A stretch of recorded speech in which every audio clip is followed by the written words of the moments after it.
অন্যের ধর্মকে বা অন্য ধর্মের ধার্মিককে ঘৃণা করবেন না। মানুষের ঘৃণা প্রাপ্য নয়।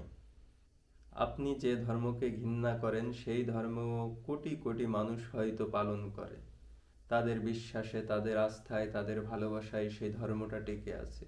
সেই বিশ্বাস, আস্থা, ভালোবাসা সম্পর্কে আপনি একটু ধারণা নেন, আপনার ধারণা বদলে যাবে। হয়তো আপনি তাদেরকে ঘৃণা করা বাদ দেবেন, হয়তো তাদের শ্রদ্ধা করবেন।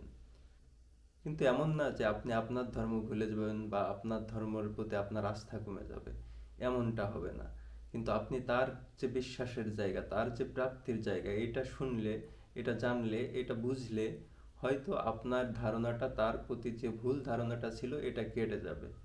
প্রতিটা ধর্মই টিকিয়ে রাখছে মানুষ।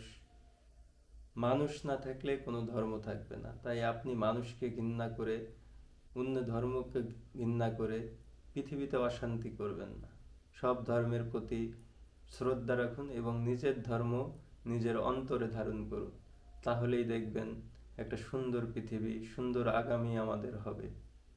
ভাবতে শিখুন।